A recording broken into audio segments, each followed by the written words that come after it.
नमस्कार दोस्तों, Iran America के बीच अब फुल स्केल वॉर छिड़ चुकी है। ईरान ने अमेरिका के वॉरशिप पर करीब 2 क्रूज मिसाइलें दागी है और वहीं दूसरी तरफ अमेरिका का F-16 फाइटर जेट भी धुआं धुआं हो चुका है। Patriot missile system fuel tanker पर हमला किया है। अमेरिका के फाइटर जेट भी धुआं धुआं हो चुके हैं। कतर, कुवैत, बहरीन, जॉर्डन समेत इराक में भी अमेरिकी बेसिस पर मिसाइलें दागी हैं ईरान ने और एक के बाद एक ताबड़तोड़ हमले अब भी जारी है और हमलों के बीच में ही सुप्रीम लीडर खामनेई को सुपुर्द खा किया गया है। युद्ध से जुड़े हुए 10 बड़े अपडेट आपको बताते हैं। सबसे पहले आप इस खबर को देखिए।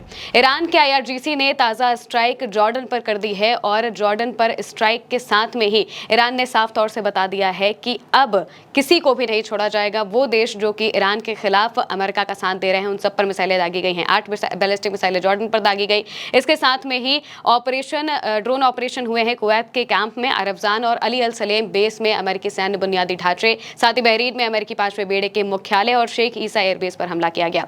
IRGC ने इसे अमेरिका के खिलाफ जवाबी कार्रवाई का पहला चरण बताया है और चेतावनी दी है कि अगर अमेरिका ने हमले दोहराए तो उसके करारे जवाब इस क्षेत्र में अमेरिका के सभी ठिकानों को फेल कर देंगे। ऐसी खबरें भी सामने आई कि ओमान में मौजूद अमेरिका के जो US वॉरशिप्स हैं उन पर क्रूज मिसाइलें दागी गई हैं। दूसरी खबर देखिए, ईरान के जवाबी हमलों के पहले अमेरिका ने करीब 90 ठिकानों पर ईरान के हमला किया था। US सेंट्रल कमांड यानी कि सेंटकॉम की फोर्स ने 8 जुलाई को ईरान के खिलाफ हमलों का एक और दौर पूरा किया। ये सेंटकॉम की तरफ से लिखा गया है। बताया गया है कि स्टेट ऑफ होर्मुज में कमर्शियल जहाजों को ना निकलने देने के बाद ईरान पर यह हमला किया गया है। US फोर्सेस ने करीब 90 ठिकाने, जिसमें अलग अलग तरह के ठिकाने शामिल है, डिफेंस सिस्टम, तटीय निगरानी के साधन, मिसाइल और ड्रोन रखने की जगहों के साथ में ही जो नेवल इंफ्रास्ट्रक्चर है उन सब पर हमला किया गया है। यहाँ तक कि जो ट्रैफिक टावर है उस पर भी हमला किया गया था। तीसरी खबर देखिए, IRGC नेवी ने एक बयान में कहा है कि होर्मुज स्ट्रेट या फिर ईरानी इलाके में विदेशी सेनाओं का कोई भी अधिकार नहीं है। उसने चेतावनी दी है कि शिपिंग लेन पर नियंत्रण करने के मकसद से अमेरिका की किसी भी सैन्य कार्रवाई का कड़ा जवाब दिया जाएगा।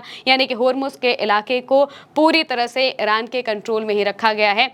अमेरिका के कंट्रोल में वो किसी भी कीमत पर नहीं जा सकता। चौथी खबर देखिए, खबर है कि अमेरिका ईरान पर फिर से अपना जो नेवल ब्लॉकेड है वो लगा सकता है। इसकी तैयारी शुरू कर दी गई है। अधिकारियों ने कहा है कि अगर राष्ट्रपति ट्रंप फैसला लेते हैं तो हमारे युद्धपोत ईरानी बंदरगाहों की फिर से नाकेबंदी करने के लिए तैयार हो जाएंगे। यानी कि जैसा ब्लॉकेड पहले लगा था वैसा ही ब्लॉकेड लग जाएगा। और 5वीं खबर सबसे अहम है। 5वीं खबर सामने आ रही है जिसमें अमेरिका का जो F-16 फाइटर जेट है वो बिल्कुल धुआं धुआं होते हुए दिखाई देता है। बुरी तरीके से इसमें आग लग गई है और ये फाइटर जेट ग्रीस में मौजूद था। ग्रीस वही इलाका है जहां से ईरान तक पहुंचने के लिए जो अमेरिका के फाइटर जेट्स हैं वो उड़ते हैं। ग्रीस के जरिए ही, ग्रीस जो यूरोपियन कंट्रीज है यहाँ से ही, यहाँ पर जो मौजूद अमेरिका के बेसेस हैं यहाँ से ईरान तक इन्हें ले जाया जाता है। लॉजिस्टिक सामान यहाँ से जो प्रोवाइड कराता है ग्रीस, और यहाँ पर अमेरिका के फाइटर जेट में आग लग गई है। छठी खबर देखिए, कुर्द हमलों के तेज होने के बाद ईरान ने अपनी पश्चिमी सीमा पर रैपिड रिएक्शन यूनिट्स और स्पेशल फोर्स तैनात कर दी है। अगर कुर्द चरमपंथी ईरान की संप्रभुता का उल्लंघन करते हैं तो ईरान इराकी इलाके में कई किलोमीटर अंदर तक सुरक्षा जोन बनाने पर भी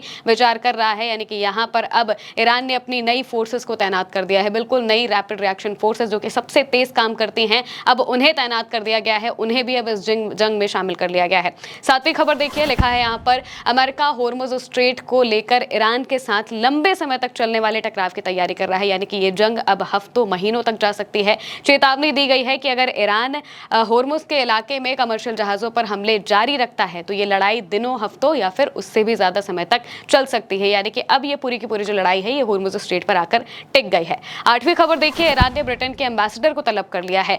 ईरान ने ब्रिटेन में सुरक्षा रोधी गतिविधियों के बेबुनियाद आरोपों पर विरोध जताते हुए UK के राजदूत को तलब किया। ईरान के विदेश मंत्री ने इन दावों को खारिज किया है। अमेरिका और इजराइल के साथ लंदन के तालमेल की आलोचना की और आतंकवादी तत्वों को पनाह देना बंद करने की मांग की है। यानी कि यहाँ पर UK को भी ईरान ने बुरी तरीके से लताड़ लगा दी है। एक तरफ 5 देशों पर हमला कर रहा है तो वहीं दूसरी तरफ ईरान ने डिप्लोमेटिक तरीके से भी सभी देशों को साफ तौर से बता दिया है कि ईरान के खिलाफ अगर कोई चाल चली गई तो उन्हें बख्शा नहीं जाएगा। 9वीं खबर देखिए, हमलों के बीच फाइटर जेट की सिक्योरिटी में खामनेई के ताबूत को इराक से लाया गया है। इराक के नजफ इलाके से जो दिवंगत नेता हैं आयतुल्ला अयातुल्ला अली खामनेई उनके शरीर को लाया गया है ईरान के अंदर मशहद में। उनका जो आखिरी काम है यानी कि जो सुपुर्द खाक उन्हें करना था उसके लिए इन्हें लाया जाता है। 10वीं खबर में आपको वो तस्वीरें दिखाते हैं जो कि जनाजे से सामने आई हैं। मशहद में जनाजा निकाला गया खामनेई का, बिल्कुल ये अंतिम जनाजा था जहां पर शहीद नेता के लिए जो भीड़ है, जो मजमा है, वो आपको दिखाई दे रहा है किस तरीके से जो लोग हैं वो सड़कों पर उतरे हैं। और सबसे बड़ी बात यह है कि हमलों के बीच में उतरे हैं।